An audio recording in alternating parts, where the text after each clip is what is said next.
इस कार्यक्रम के पुण्यार्चक हैं स्वर्गीय पंडित श्री रतनलाल जी बैनाड़ा की स्मृति में बैनाड़ा उद्योग लिमिटेड, आगरा।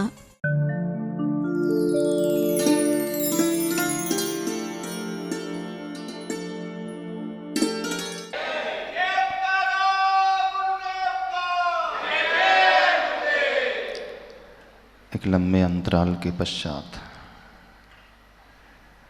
पुनः मूक माटी महाकाव्य की यात्रा प्रारंभ करते हैं। दूसरा अध्याय, दूसरा खंड चल रहा है, जिस खंड का शीर्षक पूज्य आचार्य भगवान गुरुदेव ने दिया है, शब्द सो बोध नहीं, बोध सो शोध नहीं। इस शीर्षक को, टाइटल को पढ़ कर के ही इस अध्याय की गहराई हम पता लगा सकते हैं। ये द्वितीय खंड मूक माटी का द्वितीय अध्याय एक अद्वितीयता को लिए हुए है। इस अध्याय में जो गहराई छिपी है, जो गहराई भरी हुई है, यदि हम इसे अच्छे से पढ़ें तो सारे ग्रंथों का, आध्यात्मिक ग्रंथों का सार इस द्वितीय खंड में हमें मिल जाएगा। वह समय सार का सार, नियम सार का सार, वह समाधि तंत्र की भावना, इष्टोपदेश का वह निष्कर्ष इस द्वितीय खंड में हमें नजर आएगा। पेज नंबर 95 चल रहा है, 95 पृष्ठ। प्रथम 88 पृष्ठों में प्रथम खंड की यात्रा थी, पहले खंड की यात्रा थी। संकर नहीं वर्ण लाभ। और पेज नंबर 89 से दूसरा खंड शुरू हुआ है, शब्द सो बोध नहीं और बोध सो शोध नहीं। हमारी कमी, संसारी व्यक्ति की कमी यही है कि हम हमेशा शब्दों में अटक करके रह जाते हैं। शब्द को ही हम ज्ञान मान लेते हैं और ये समझ लेते हैं कि हमने बहुत कुछ पढ़ लिया, बहुत कुछ प्राप्त कर लिया। पूज्य गुरुवर कह रहे हैं, पढ़ने का नाम ज्ञान नहीं होता है, ज्ञान कुछ और होता है। कथनचित हम शब्द पढ़ कर के भावों तक पहुंच भी जाएं तो आचार्य भगवान कह रहे हैं, उसे भी ज्ञान मत समझ लेना, वह भी बोध नहीं है। और जो बोध हो जाता है वह तब बोध तक कहलाता है जब वह शोध तक पहुंचता है।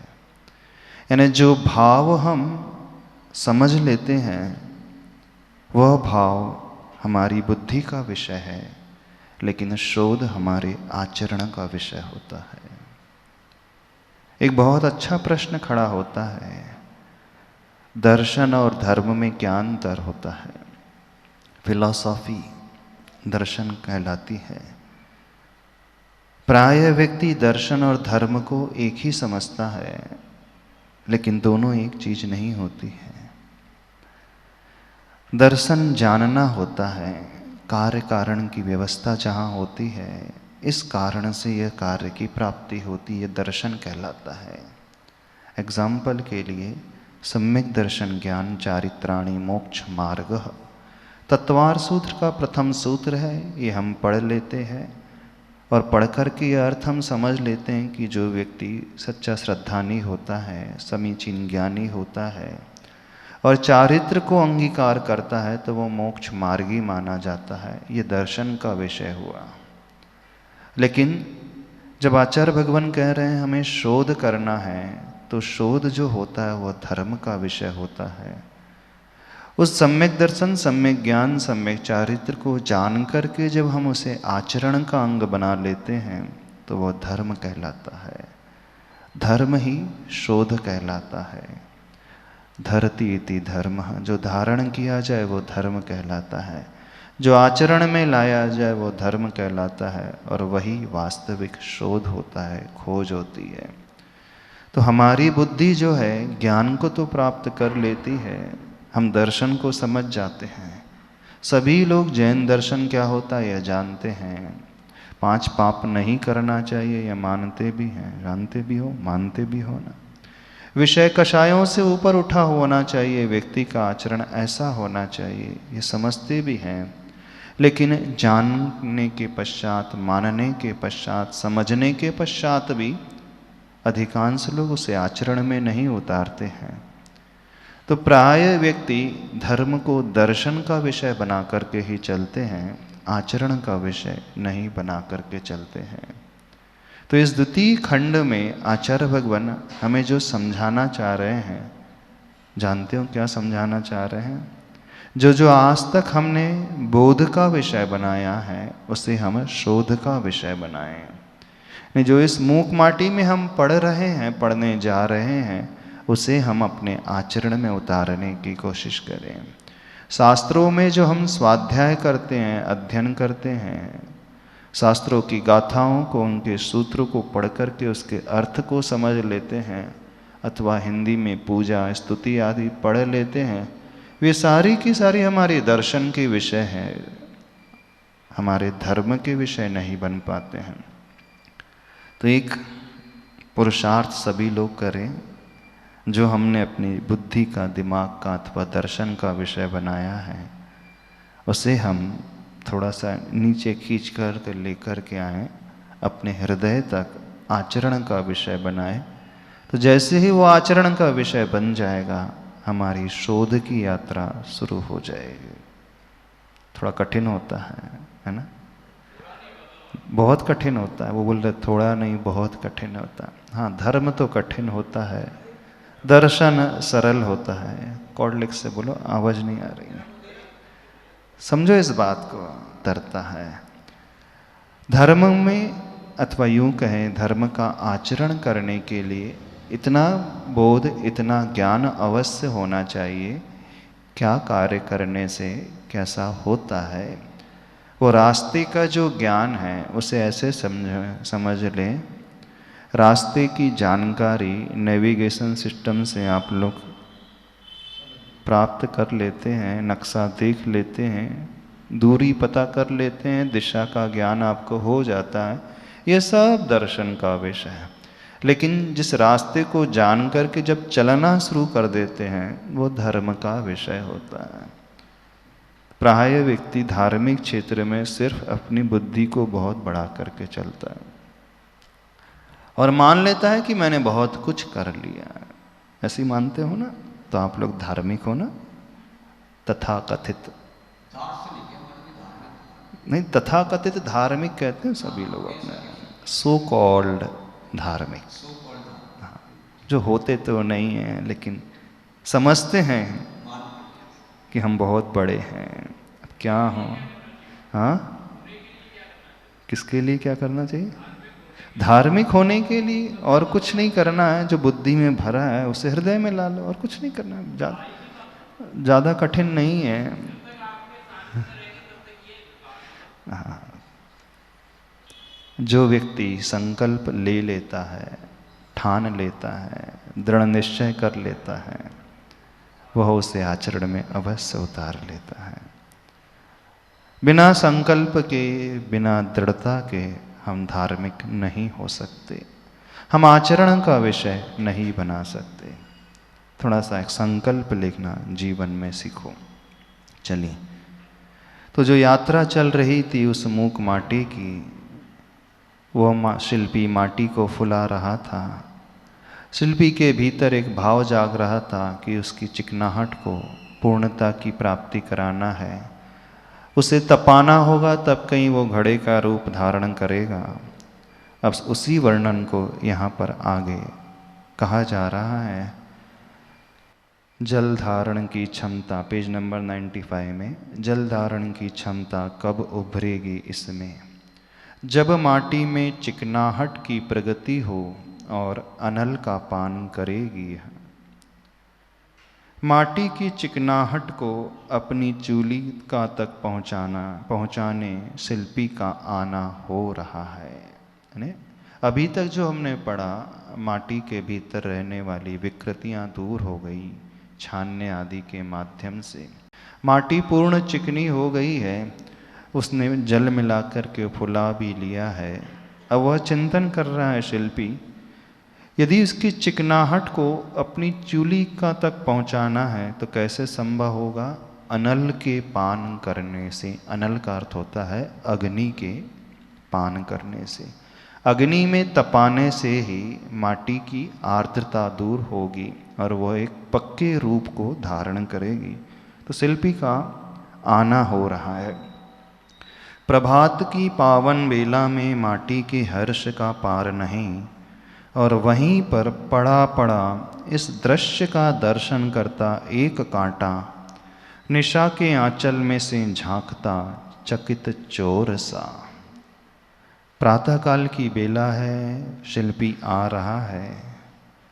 अब माटी के हर्ष का पार नहीं, वह प्रसन्नता से भर रही है कि मेरी यात्रा अब आगे बढ़ने वाली है।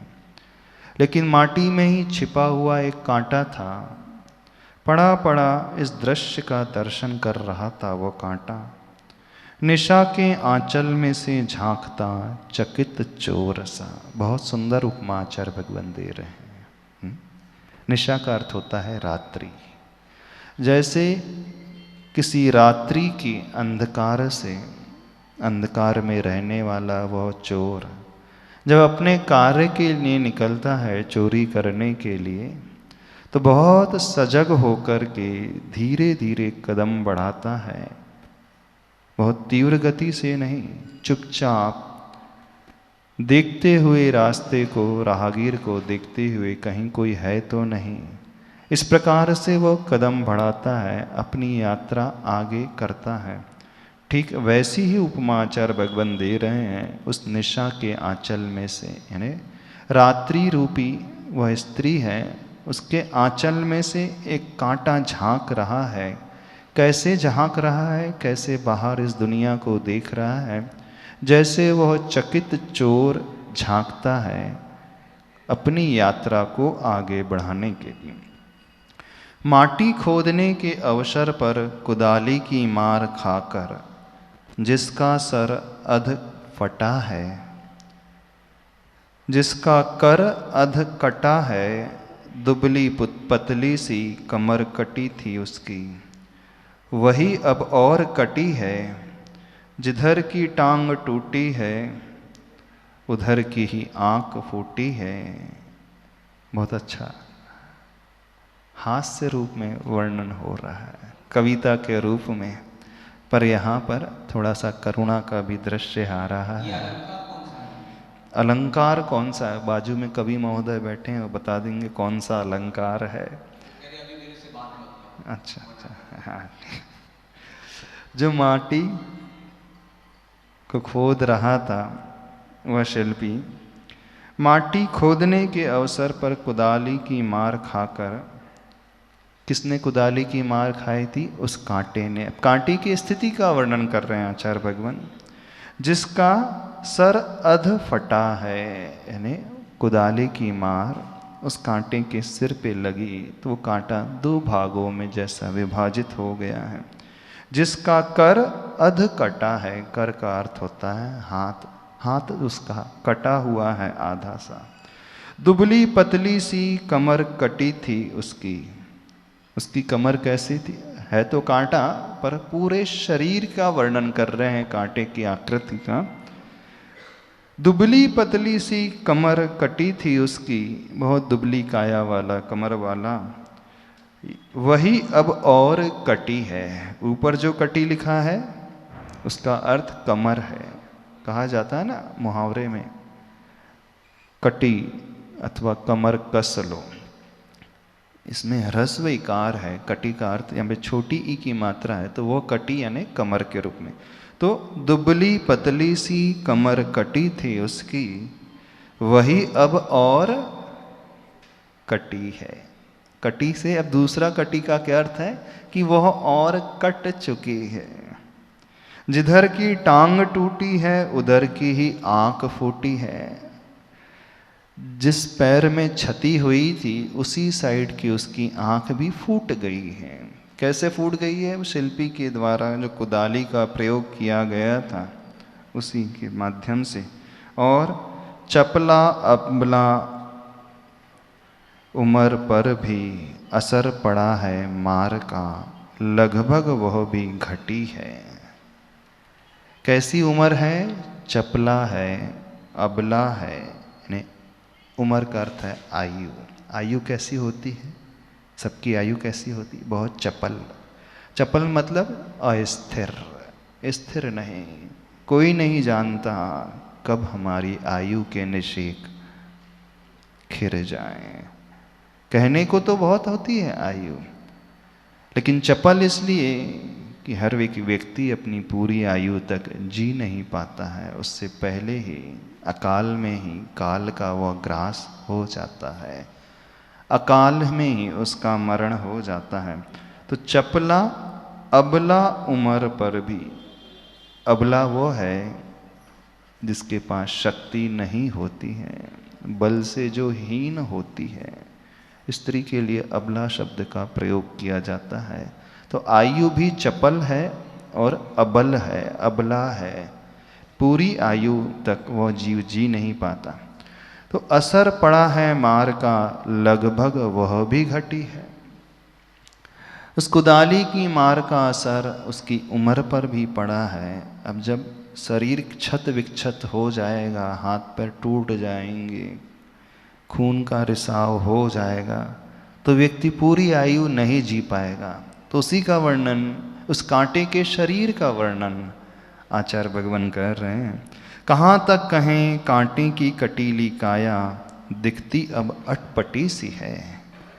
इसमें संदेह नहीं है, प्राय प्राण उसके कंठगत हैं। श्वास का विश्वास नहीं अब फिर भी, आसमान का आधार आस है ना। तन का बल वह कण सा रहता है, और मन का बल वह मन सा रहता है। यह एक अकाट्य नियम है। बड़ी सुंदर कविता आचार्य भगवान ने अनुप्रास के रूप में बैठाई है। पात्र तो यहाँ पर कांटा है। कांटा जानते हो? यहाँ वाले कांटे नहीं। हाँ, पात्र तो कांटा है, लेकिन उसके शरीर का वर्णन किया है। हाँ, उसकी उम्र घटी है। कहाँ तक कहें कांटे की कटीली काया, दिखती अब अटपटी सी है। पैर टूट जाए, आंख फूट जाए, कमर में घाव हो जाए, पूरा शरीर एक्सीडेंट में यदि अस्त व्यस्त हो जाए तो कैसी काया नजर आएगी? बस वही काया, कांटे की कटीली काया, दिखती अब अटपटी सी है, इसमें संदेह नहीं है। प्राय प्राण उसके कंठगत हैं, यानी प्राण अब कंठ में आ गए हैं, निकलने को ही है। कोई गारंटी नहीं है वह कब तक जीवित रहेगा। श्वास का विश्वास नहीं है, अब श्वास रहेगी भी कि नहीं यह भी विश्वास नहीं है।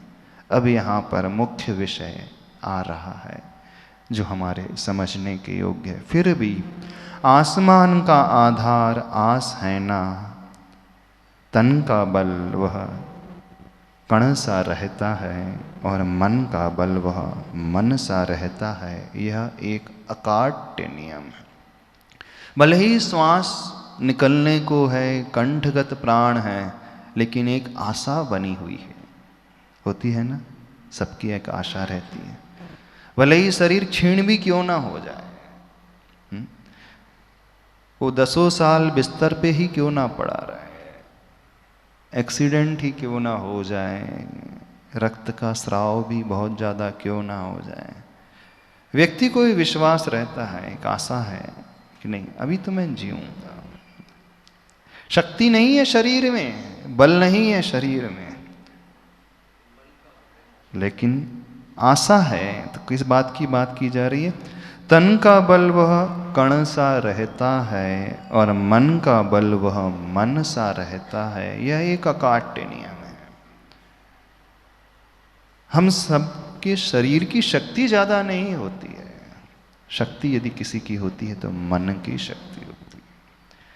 और जो व्यक्ति अपने मन की शक्ति को पहचान लेता है वह दुनिया में कुछ भी कर सकता है। और जो व्यक्ति अपने मन की शक्ति को नहीं पहचान पाता वह शक्तिवान होकर के भी कुछ नहीं कर पाता है। तो सारा खेल हमारे मनोबल का है। किसका है? मनोबल का है। एक बहुत अच्छा उदाहरण आगम में आता है सुकुमाल मुनिराज का। सुकुमाल मुनिराज का नाम सुना है? वज्र वृषभ नाराज जिनका सहनन था, उत्तम सहनन। वज्र जैसे जिनकी हड्डियां थी, वज्र जैसे जिनकी कीलित हड्डियां कीलित की गई थी, वज्र का ही जिनका वेष्टन था, ऐसा मजबूत शरीर। लेकिन जिन्हें सूर्य की रोशनी भी चुभती थी, दीपक की लौ भी जिनकी आंखों से पानी बहा देती थी। हाँ, जमीन पे पैर रखते थे तो कंकड़ चुभ जाता था। कंकड़ तो छोड़ दो, आचार्य भगवान कहते थे खीरे का नाम भी ले लेते तो जिन्हें जुकाम हो जाता था। जो भोजन भी कैसे करते थे? शाली धान्य कमल के पुष्प में सुवासित करके उस धान्य का वो प्रयोग करते थे जिन्होंने कभी सूर्य की रोशनी को देखा नहीं था, जो हमेशा रत्न रोशनी में ही, रत्न राशि में रह करके ही पला बड़ा था वो जीव सुकुमार। लेकिन शरीर कैसा था? उत्तम सहनन वाला शरीर। लेकिन एक कदम निकले घर के बाहर तो सहन नहीं कर पाते थे। इतनी सुकुमाल काया जिनकी हो गई थी और इसी कारण उनका नाम भी सुकुमाल रख दिया। अब देखना, अंदर की शक्ति बहुत थी, लेकिन क्या हुआ? अंदर शक्ति होते हुए भी क्या व्यक्ति की काया इतनी कोमल हो सकती है? क्योंकि उनका पालन पोषण ही वैसा हुआ था, इस कारण वो अपने आप को वैसा ही मान बैठे थे। जो राई के दाने भी जिन्हें चुभते थे, सरसों का दाना भी जिन्हें चुभता था,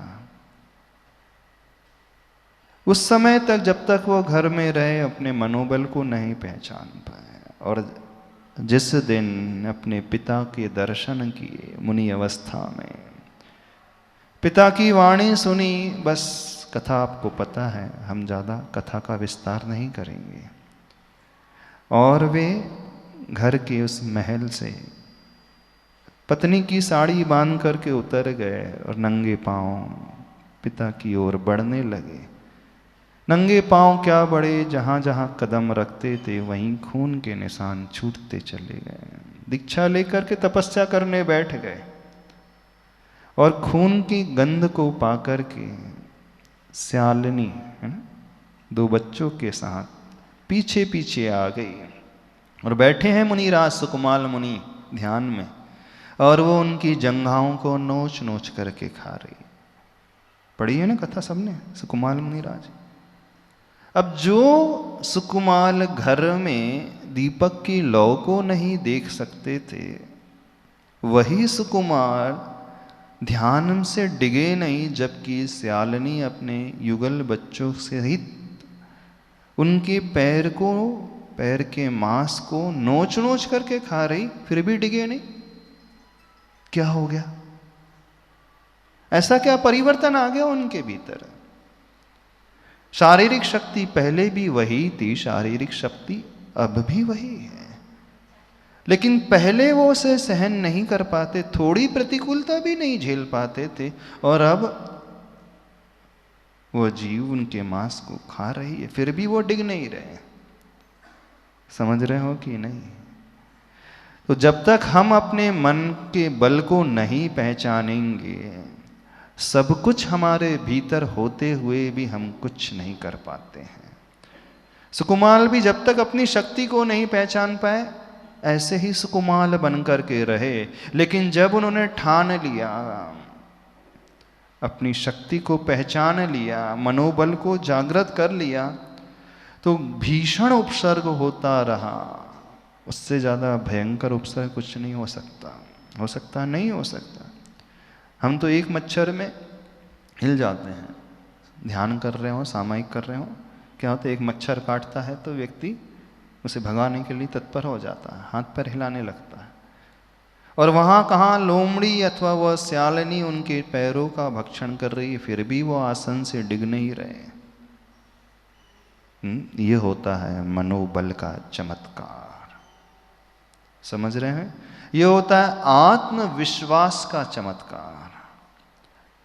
तो तन का बल वह कण सा रहता है और मन का बल वह मन सा रहता है। मन मतलब एक मन पहले चलता था, 40 शेर का एक मन होता था, अथवा 40 किलो समझ लो। तो मन का बल वो मन सा रहता है और तन का बल वो कण सा रहता है। शारीरिक शक्ति बहुत छोटी होती है, लेकिन मानसिक शक्ति बहुत ज्यादा होती है। सबकी काया लगभग एक जैसी ही है। एक जैसी काया को पाकर कुछ लोग बहुत बड़े बड़े त्याग, तपस्या, उपवास कर लेते हैं, और कुछ लोग जो होते हैं सुकुमाल से भी ज़्यादा अपने आप को कोमल मानते हैं, थोड़ी प्रतिकूलता भी नहीं झेल पाते। झेल पाते हो? नहीं झेल पाते।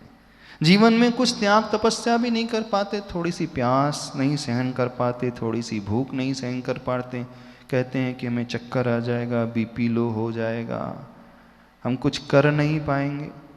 शरीर से नहीं, ये मन के हारे हुए लोग हैं, हम ये कहना चाह रहे हैं। आचार्य भगवान यही बताना चाह रहे हैं, जो व्यक्ति दुनिया में डरता है, भयभीत रहता है, घबराता है, कार्य करने में, कदम आगे बढ़ाने में कई बार और डामाडोल रहता है, सोचता रहता है क्या होगा क्या नहीं होगा, होगा भी कि नहीं होगा, मेरे बस की बात नहीं है, ये सब कमजोर मन वाले लोग।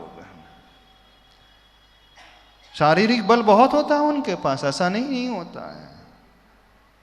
कई बार जो बहुत दुबले पतले होते हैं, बड़े बड़े डॉन होते हैं ना, उनका शरीर ऐसा नहीं है पहलवान जैसा था, दुबले पतले नाटे कर। हाँ, और जो बहुत हट्टे कट्टे होते हैं वो उतने डरपोक भी हो जाते हैं, कई बार ऐसा भी नजर आता है। होता है कि नहीं? तो जो डरपोक बन करके बैठे हैं हर क्षेत्र में, संसार के क्षेत्र में भी और धर्म के क्षेत्र में भी, उन लोगों से कहना है थोड़े अपने मनोबल को जागृत करना सीखो। यदि मनोबल जागृत हो गया तो हम दुनिया में कुछ भी कर सकते हैं, जो हम चाहे वो कर सकते हैं। Nothing is impossible, even the word impossible says I am. क्या स्पेलिंग है इम्पॉसिबल की? IMPOSSIBLE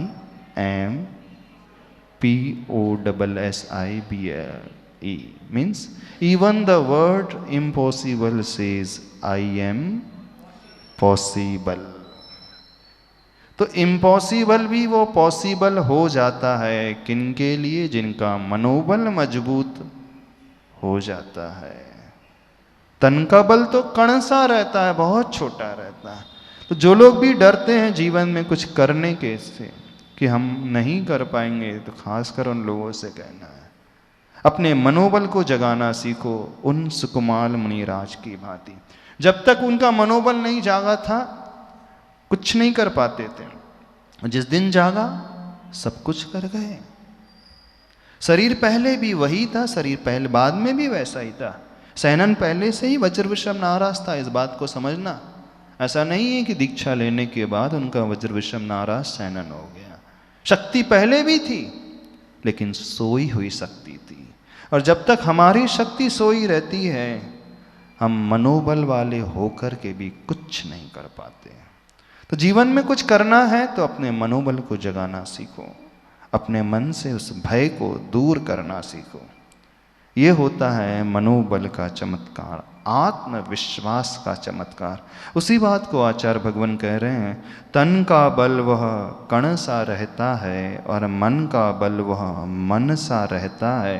यह एक अकाट्य नियम है। अकाट्य मतलब जिसकी कोई काट नहीं होती, उसे कोई नहीं तोड़ सकता।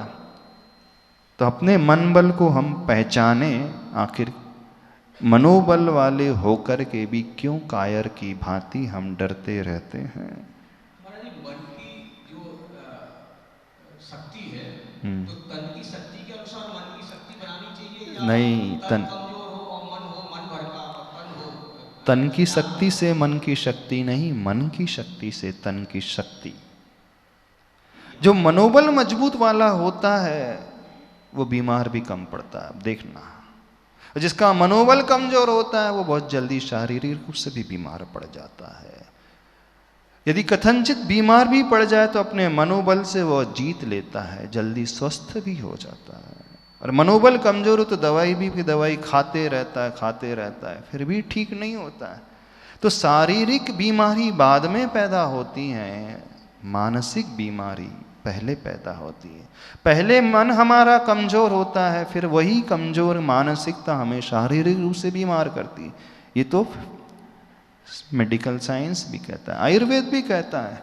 जो व्यक्ति मन का कमजोर होता है ना, उसका शरीर भी अस्वस्थ रहता है। एक पेट की बीमारी होती है, जिसे कहा जाता है आँव की शिकायत हो जाती है, इंडाइजेशन की शिकायत हो जाती है। IBS जो होता है ना, एलोपैथी में बोलते हैं कि डाइजेशन प्रॉपर नहीं होता है। जिन व्यक्ति का डाइजेशन प्रॉपर नहीं होता है, नियम से उनकी मानसिकता बहुत कमज़ोर होती है। ये फैक्ट है। अच्छी मानसिकता वाला व्यक्ति रहेगा तो उसका डाइजेशन बहुत मजबूत रहेगा। ज्ञानार्णव में आचार्य सुखचंद्र स्वामी जी ने एक बहुत सुंदर बात लिखी है, जो जितना बड़ा योगी होता है वह अल्प पुरीश वाला होता है, अल्प मल वाला होता है। अब योगी और मल से क्या संबंध? योगी यानी अच्छी मानसिकता वाला साधक, और जितनी अच्छी मानसिकता होती है वो जितना भी ग्रहण करते हैं सब पचा लेते हैं, उसका रूपांतरण ऊर्जा में हो जाता है। तीर्थंकर भगवान जो होते हैं वे आहार करते हैं, उनका निहार नहीं होता है, उन्हें शौच में नहीं जाना पड़ता है, मल ही नहीं बनता। क्यों नहीं? जो भी वो खाएंगे सारा का सारा ऊर्जा के रूप में परिवर्तित हो जाता है, इसलिए क्योंकि उनकी मानसिकता सबसे ऊंची होती है। तो ज्ञानार्णव ग्रंथ में आया है, जो जितना उच्च क्वालिटी का साधक होता है, उच्च कोटि का साधक होता है, योगी होता है, उसका मल अल्प रहेगा। अल्प मल और अधिक मल बन रहा है, अपच हो रहा है, इंडाइजेशन हो रहा है, इसका अर्थ ही है कि वो व्यक्ति बहुत चिंता में डूबे रहने वाला, बहुत ज़्यादा नेगेटिविटी से घिरा हुआ, बहुत ज़्यादा भयभीत रहने वाला, डरने वाला, जिसकी कमज़ोर मानसिकता होती है, उसका डायरेक्ट रिफ्लेक्शन हमारे डाइजेस्टिव सिस्टम पर पड़ता है और इस कारण उसका पेट खराब रहता है। तो हमारा स्वास्थ्य हमारे मानसिकता पर आधारित रहता है। तो इसी बात को आचार्य भगवान लिख रहे हैं, तन का बल वह कण सा रहता है और मन का बल वह मन सा रहता है ना, बहुत बड़ा भारी रहता है। यह एक अकाट्य नियम है। समझ में आ रही है बात? नहीं समझ में आ रही है तो उन सुकुमाल मुनि महाराज को देखना, जिनका मनोबल जब जागृत हुआ तो श्यालनी के उपसर्ग को भी वो झेल गए, और जब तक वो सोया हुआ था तो राई का दाना भी वह सहन नहीं कर पाते थे, सरसों का दाना भी जिन्हें चुभता था। सब सुकुमाल की संतान बैठी हैं ना, है ना? हाँ,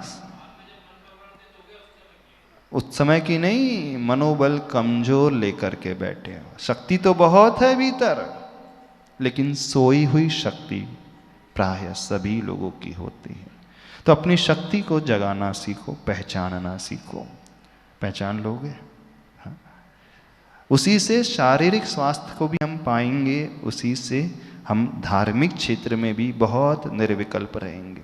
जो व्यक्ति निर्विकल्पता का आनंद चाहता है, बड़े सुख से टेंशन फ्री रहना चाहता है, उसे और कुछ नहीं करना, अपने मनोबल को साधना सीखना चाहिए।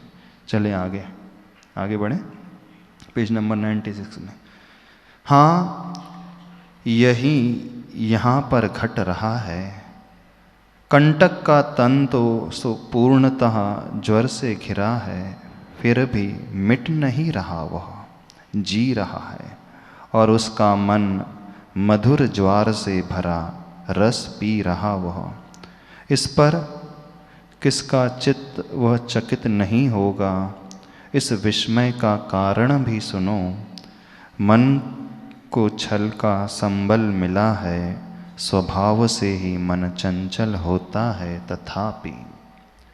अब मनोबल जिसका मजबूत होता है वो 2 क्षेत्र में कार्य कर सकता है।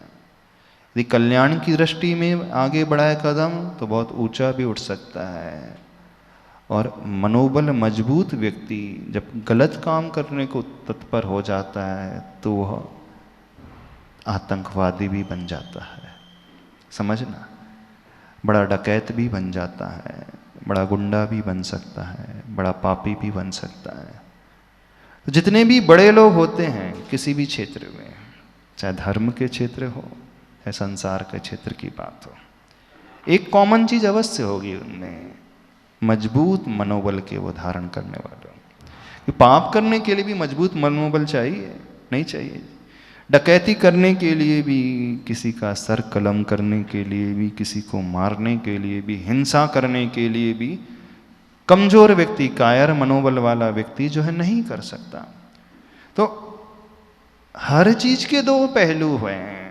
चाहे तो हम मोक्ष तक उन्नति भी कर सकते हैं, चाहे तो 7वें नरक निगोद तक अवनति भी कर सकते हैं। जो 7वें नरक तक जाता है वह भी वज्र विषम नारा सहनन वाला ही जाता है।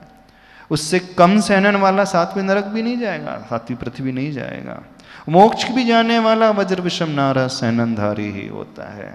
तो जो कम में सूरा सो धम में सूरा। तो धर्म में शूरवीर भी वही होता है जो कर्म में शूरवीर होता है, यानी शक्ति वही होती है। धार्मिक क्षेत्र में आकर के व्यक्ति उसका सदुपयोग कर लेता है और सांसारिक क्षेत्र में वह दुरुपयोग कर लेता है, यही अंतर है। तो यहाँ पर जो वर्णन हो रहा है उस मनोबल का हो रहा है कि वो कांटा जो था अब अपने मनोबल का दुरुपयोग कर रहा है, यह बात बताई जा रही। हाँ, यही यहाँ पर घट रहा है। जो बीच वाले होते हैं उनकी क्या स्थिति होती है वो पूछ रहे हैं। अब आप ही बता दो, जो बीच के होते वो कहाँ के होते हैं? हाँ, ना इधर के होते हैं ना उधर के होते हैं, ना घर के होते हैं ना घाट के होते हैं, ना पुरुष होते हैं ना स्त्री होते हैं। क्या होते हैं? वो बोल रहे बीच के होते हैं। कौन सी? बीच वाला कुछ नहीं कर पाता, वो उस पेंडुलम की भांति होता है जो डोलते रहता है इधर से उधर, इधर से उधर।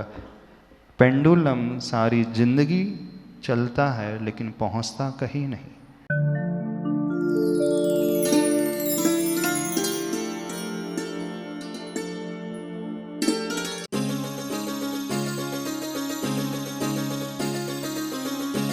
इस कार्यक्रम के पुण्यार्चक थे स्वर्गीय पंडित श्री रतनलाल जी बैनाड़ा की स्मृति में बैनाड़ा उद्योग लिमिटेड, आगरा।